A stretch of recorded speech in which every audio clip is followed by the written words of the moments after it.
Saturday mornings in Brookhaven Heights were sacred. A ritual. No honking horns, no morning meetings, just the soft hum of sprinklers and the distant sound of lawnmowers slicing through dew-soaked grass. The neighborhood was still rubbing the sleep from its eyes when everything broke. Inside the Griffin household, the scent of fresh coffee mingled with the aroma of toasted bagels. Michael Griffin, a 42-year-old federal prison warden with a spine carved from courtroom steel, stood at the kitchen sink, rinsing his mug. Today's agenda: mow the lawn, fix the patio light, maybe even grill some ribs if the weather held. It was supposed to be a normal, boring weekend. It was supposed to be the kind of day Ellie would remember for her purple chalk dinosaurs, not for spinal trauma. Outside, Ellie, his 8-year-old daughter, was crouched over the edge of their driveway. Her curls bobbed as she worked feverishly on her latest masterpiece, a violet Tyrannosaurus Rex outlined with yellow stars. She was in her world, humming tunelessly, surrounded by open boxes of chalk and crayons like confetti after a parade. On the porch swing sat Jessica, Michael's wife, wearing an oversized sweatshirt and her favorite fleece robe. One hand cradled a glass of iced tea with a lemon wedge and 2 crushed mint leaves, the other loosely holding a book she hadn't turned a page in. She didn't need to. Watching Ellie was better than fiction. The piece lasted exactly 4 minutes past 9 a.m. A sharp screech split the morning calm. Michael turned slightly, instinctively. Outside, a white golf cart with flickering orange lights had pulled up along the curb. 2 men stepped out, one wearing a tan button-up tucked awkwardly into cargo pants, the other holding a clipboard like it was the Magna Carta. HOA Patrol was scrawled in block letters on the side of the cart. Not printed. Painted sloppily. No one in Brookhaven had ever mentioned an HOA Patrol. They weren't scheduled, elected, or expected. But there they were, walking like they owned the asphalt beneath their boots. Jessica looked up from the swing, her grip on the iced tea tightening. Ellie paused mid-chalk, glancing at the 2 strangers now looming over her art. The taller man wore a cap with the letters HOA embroidered in faded black. He squinted down at her, jaw tight. "Hey," he barked. "What do you think you're doing?" Michael froze. From inside, he heard Ellie's small voice reply, confused, "I'm just drawing." "This is not your property," said the clipboard guy, voice flat and corporate. "You're vandalizing HOA-regulated public space. That's a violation." "She's 8, Jessica called out, already rising from the swing. The man in the cap ignored her. "Sidewalk markings are graffiti. Graffiti is a code violation. It doesn't matter how old the offender is." Michael walked toward the front door, slowly. No panic, not yet. Just confusion and a growing suspicion that something was deeply, dangerously wrong. What happened next unraveled too fast for reason. The man with the cap leaned forward, scowled, and snarled, "Get up," before lifting his boot and shoving Ellie hard enough to send her toppling sideways. Her tiny frame hit the concrete with a sickening thud. The chalk shattered. So did her scream. Jessica bolted. "She's a child," she cried, rushing to Ellie's side. But the man wasn't done. Red-faced and shaking, he planted his boot again, this time squarely between her shoulder blades, and slammed her chest down into the pavement. There was a loud, unnatural crack. Then silence. Michael was already running. He didn't remember opening the screen door. He didn't remember crossing the lawn. He only remembered tackling the man from behind like a linebacker possessed. They hit the ground hard. Michael's forearm pinned the man's throat. The clipboard clattered uselessly across the driveway. Jessica was already on the ground beside Ellie, hands trembling, whispering, "You're okay. You're okay," even though they both knew that was a lie. Blood pooled slowly from Ellie's nose. Her fingers twitched. Her legs didn't. "Call 911. Michael roared, his voice like thunder cracking across the cul-de-sac. Neighbors spilled from houses, some filming, some yelling, all stunned. A woman ran with a blanket, another with a first aid kit. The second intruder, the clipboard guy, began backing away, muttering, "We're just enforcing regulations." "You're not even cops," someone screamed. Michael flipped the man beneath him, grabbed the front of his shirt, eyes burning. "You just broke my daughter's back." Michael slammed his fist into the sidewalk, just inches from the man's head. "Say another word," he hissed, "and I swear the next one doesn't miss." The man's eyes widened in pure panic. Michael leaned closer. "You paralyzed an 8-year-old girl with a boot to her spine. And guess what?" His voice dropped to a whisper. "I'm the warden of Pinebrook Federal Correctional. The same prison you'll be in if you're lucky." Siren wails echoed faintly in the distance. "I suggest," Michael said coldly, "you pray the cops get here before I do something you'll really regret." The ambulance arrived too late to matter, but just early enough to remind everyone that help still exists, even if it comes after the fall. Michael knelt in the grass, his knees soaked with dew and blood and the fading residue of sidewalk chalk. His breathing had slowed, but inside his chest it was all thunder. Ellie lay under the trembling hands of two paramedics, her small frame immobilized on a backboard, a neck brace swallowing her chin. Her eyes stared straight up, unblinking. No tears, just confusion and silence. Jessica sat beside her, hands clasped like a prayer she hadn't rehearsed since college. Her mouth moved, but no words made it out. Michael had never seen his wife like that, so fragile, so empty, as if the part of her that believed in safety had been yanked out by force. The crowd that had gathered minutes ago wasn't dispersing. It was growing. Phones were out. Neighbors were whispering names. Accusations. Someone yelled, "They're not even real." Another shouted, "That guy runs a used car lot." The second imposter, clipboard still hanging limp from one wrist, was already in cuffs, seated on the curb like a child sent to timeout after lighting the curtains on fire. The buzzcut one, the one Michael had tackled, was on the ground, hands zip-tied behind his back, eyes wide with the realization that something far more permanent had broken than a child's spine. And then the cops arrived. Not the kind of police presence that shouts resolution. These were rookies. One had acne along his jawline and a body tilted sideways. The other wore reflective sunglasses despite the thick cloud cover above. They walked slowly, trying to measure the temperature of a crowd that had already boiled. "Sir," said the taller one, aiming his voice at Michael, "we need you to let him go." Jessica shot up, trembling with rage. She can't feel her legs. Her voice cracked halfway through. "Do you understand what that means?" Michael didn't move. He kept his knee planted gently but firmly on the man's chest. "You touch me before you secure him," he said, calm but lethal, "and I'll have your badge suspended by Monday morning." The officer blinked. "Excuse me. I'm Warden Michael Griffin," he snapped. "Class of federal clearance. Pinebrook Correctional Facility. You'll find my credentials in the glove box of the black SUV parked 6 feet behind you. But you won't need them, because you're going to listen." A murmur rippled through the crowd. Words floated like smoke. Federal, Warden, Pinebrook. The younger officer stepped back. Michael leaned down and hissed near the imposter's ear. "Better enjoy this grass. It's the last soft thing you'll lie on for a very long time." Sirens blared again, closer this time, and the unmistakable red and white blur of the fire department joined the scene. The EMTs rushed in. Finally, Michael released the man and rose, hands up in surrender, not because he was afraid, because it was time. The paramedics took over, barking phrases like suspected spinal compression and incomplete paraplegia. Jessica followed them to the ambulance, never letting go of Ellie's hand. Michael stayed behind, his hands still trembling, but his voice regaining its sharpness. The imposter on the ground coughed, rolled slightly to his side. Michael towered over him. "Name," he demanded. The man didn't answer. "You'll give it eventually," Michael said coldly. "Trust me, prison intake doesn't do polite introductions." A neighbor pointed at the man and shouted, "That's Dave Kersley. He sells second-hand RVs on Route 19. Michael turned to the officers. "You hearing this? No ID, no uniform credentials, no affiliation with any legally recognized HOA, just violence, costume authority, and a child's ruined future." The other imposter, the clipboard one, finally spoke.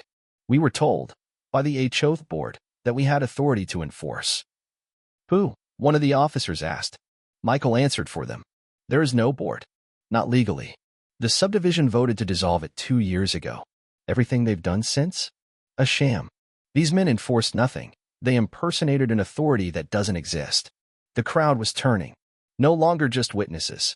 Now participants. Someone shouted, "We didn't vote for them." Another voice rose.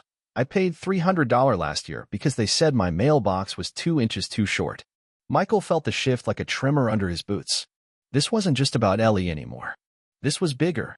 This was a rot that had festered because people feared confrontation more than injustice.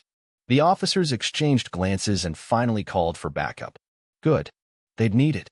Mercy General was only 15 minutes away by ambulance, but it felt like another dimension. Michael didn't speak the whole way there. He sat in the family waiting area, hands clenched, listening to the ticking of a clock that had nothing better to do than mock his helplessness.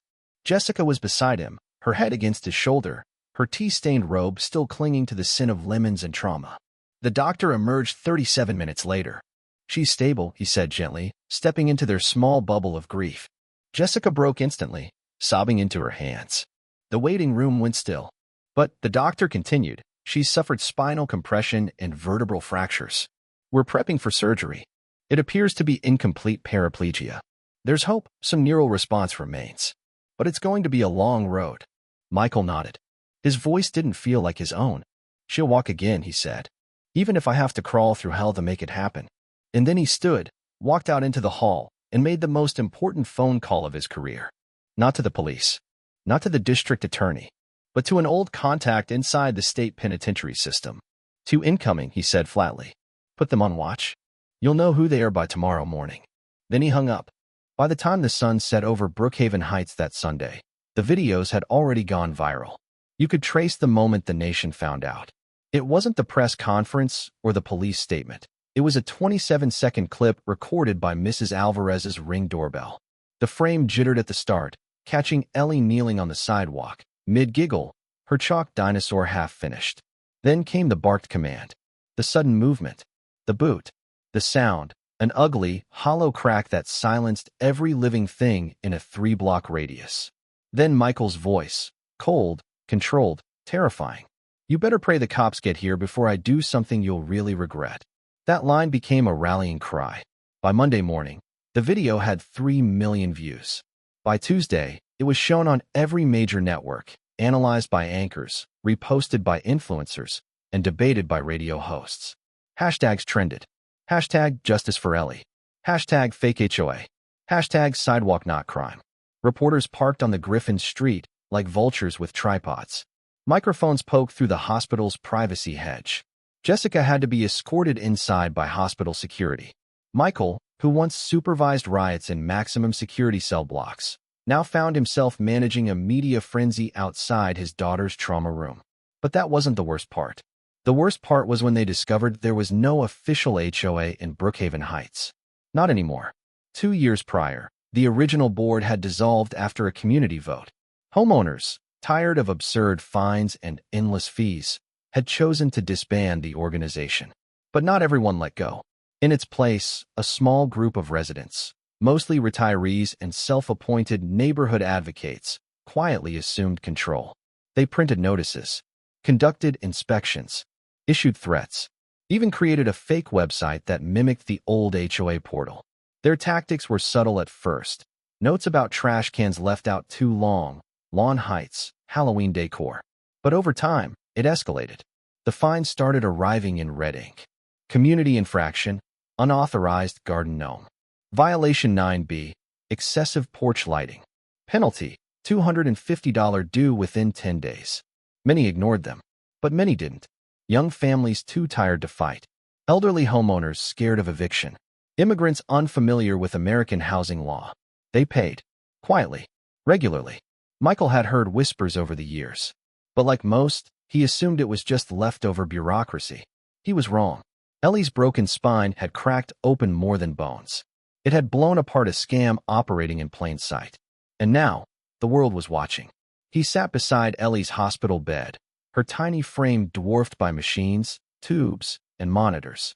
Jessica had finally fallen asleep, her head resting near Ellie's feet, one hand still lightly grasping the edge of the blanket. Michael's phone buzzed again. More messages. Lawyers. Journalists. One from a senator's aide. 2 from class action firms. A voicemail from the Department of Justice. All asking the same question. How deep does this go? But one message stopped him cold. It came from Eli Townsend, Warden of West Hollow Correctional, and one of Michael's oldest allies. You want them at Pinebrook? Consider it done. Both of them. They'll be processed by Friday. Michael smiled. Not out of revenge, but because order was returning. Slowly. Deliberately. That Friday morning, he stood in the intake sally port at Pinebrook Federal, clipboard in hand. The concrete walls of the prison rose like cliffs behind him, casting a long shadow that even the sun refused to cross. The gate buzzed. 2 men entered in orange jumpsuits. Wrist restraints, ankles chained. The first one, David Kersley, the man who had crushed Ellie's spine, looked thinner than before. Pale. Deflated. Michael didn't speak at first. He let the silence weigh heavy. Then, flipping the clipboard, he said, Name. Kersley swallowed. David Allen Kersley.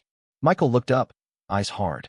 You assaulted a child, then impersonated an officer, then resisted arrest, then lied to the press.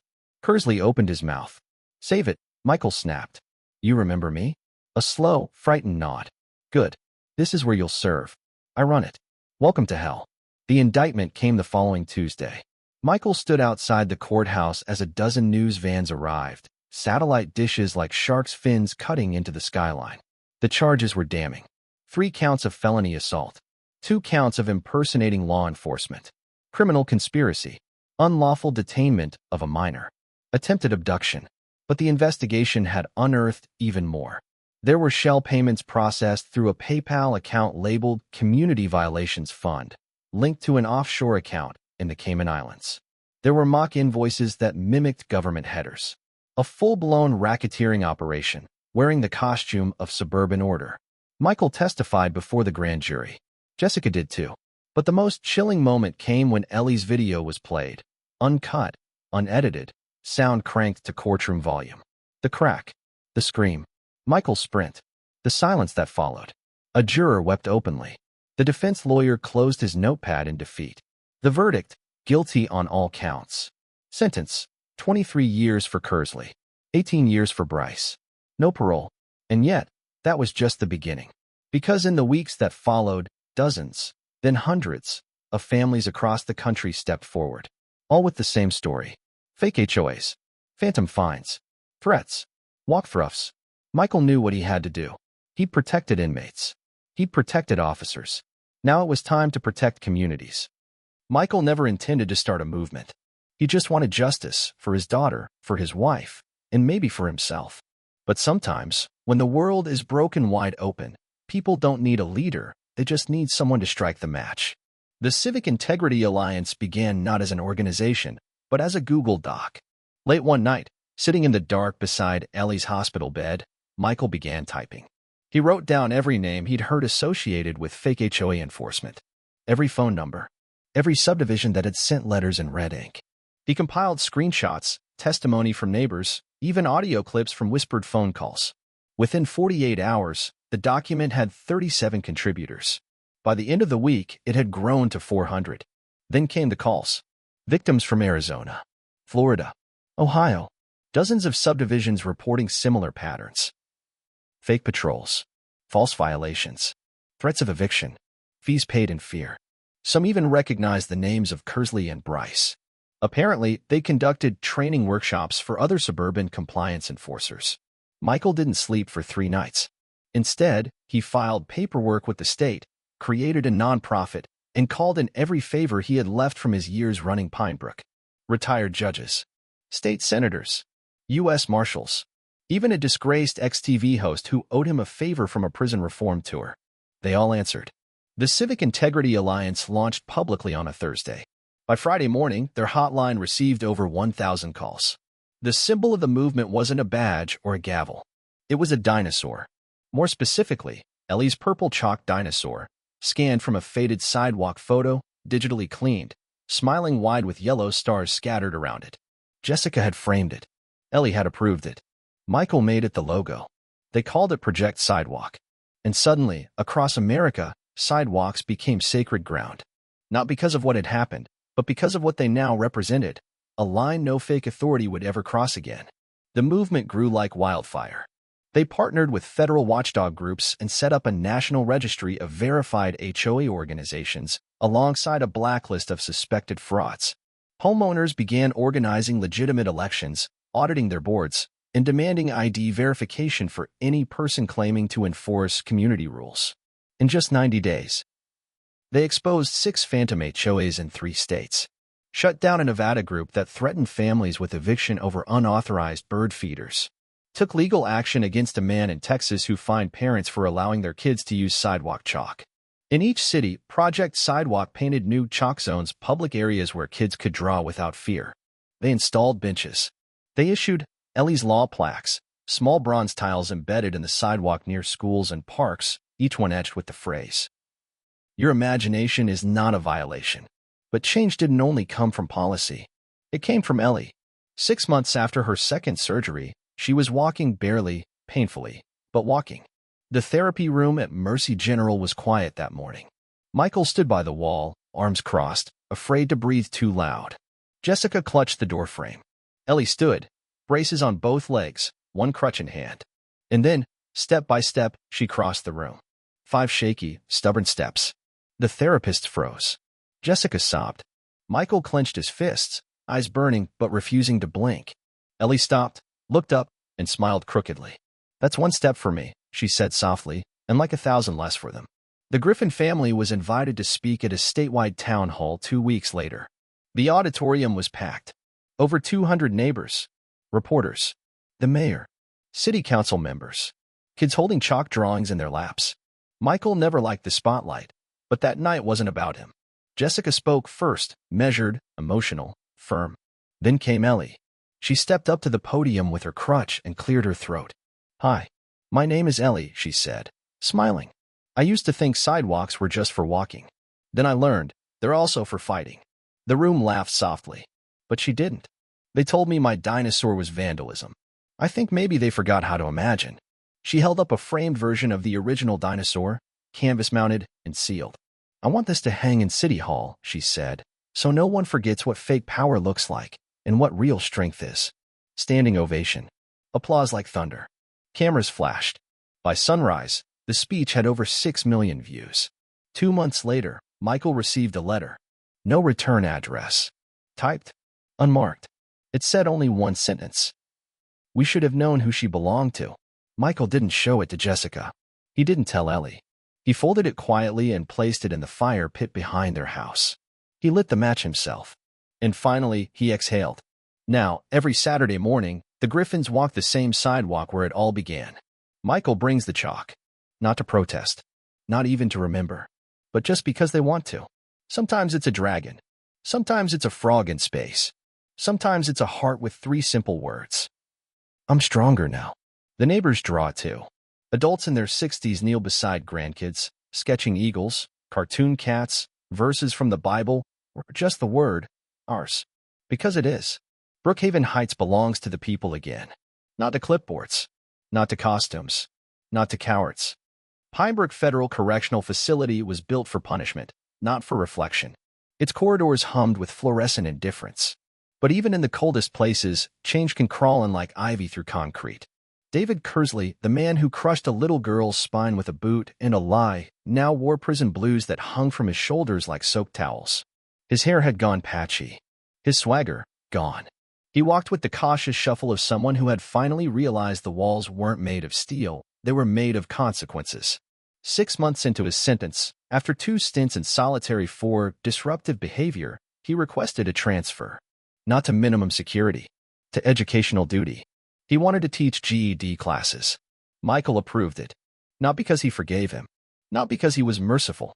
But because redemption, if it comes at all, only arrives when you force someone to face what they destroyed. And sometimes, facing it means staring into the eyes of a teenager who can't read, and realizing your victim was once a child who only wanted to draw a dinosaur. Nolan Bryce didn't ask for educational duty. He never requested anything. He barely spoke. 2 months into his sentence, he was moved to the prison's medical wing. The official report said he slipped on the stairs. But corrections officers rarely slip, and inmates rarely forgive. Michael saw him during a quarterly inspection. He lay in a hospital bed, pale, motionless, hooked to 2 4 lines. He looked up when Michael entered. Michael said nothing. Bryce blinked once and looked away. That was enough. There were no words left between them. Only a silence built of concrete and regret, and the quiet truth that some stories do not end, they echo. Outside the prison walls, the world had changed. Project Sidewalk expanded into 18 states. Over 50,000 families received legal support. 7 more phantom HOAs were dismantled, some running for over a decade, hiding in the gaps of paperwork, exploiting neighborhoods too busy or too scared to push back. Ellie's dinosaur became an American folk symbol. It was tattooed on arms, painted on murals, printed on tote bags sold at activist bookstores from Seattle to Charleston. Late-night comedians joked about Community Regulation number 666 and roasted fake HOAs as cosplay fascists in cargo pants. But not everyone laughed. There were those who called Michael soft. Cowards online who wrote things like, "You should have let the inmates handle it." runs a prison but plays nice with monsters. Fake justice. Michael ignored them. Because real justice isn't vengeance. It's restoration. And Ellie was rebuilding every single day. One October morning, she asked to visit the prison. Jessica refused at first. Michael hesitated. But Ellie insisted. I don't want to see them, she said. I want to see where Dad works. Where bad things can still turn good. She walked through Pinebrook with her crutch and braces, her eyes sharp, curious. Inmates stared, not in fear, but in something closer to reverence. On the Education Wing's bulletin board, she found one of her own quotes printed and pinned beneath a laminated dinosaur. If you can't erase what you did, then draw something better over it. Michael watched her from behind, hand tied on the doorframe. And for the first time since that awful Saturday morning, he let himself cry. By spring, Ellie no longer needed her crutch. She danced again. Not like before. Not with reckless abandon. But with deliberate, powerful steps that carved joy into every polished floorboard. Jessica filmed her. Michael watched silently. And across the country, people watched too because the video went viral. Again, no commentary. No text overlay. Just Ellie dancing in her socks across the living room, twirling once, landing in her mother's arms. Years later, when people asked Ellie what it felt like to be the girl with the dinosaur, she always said the same thing. I wasn't the story. I was just the start.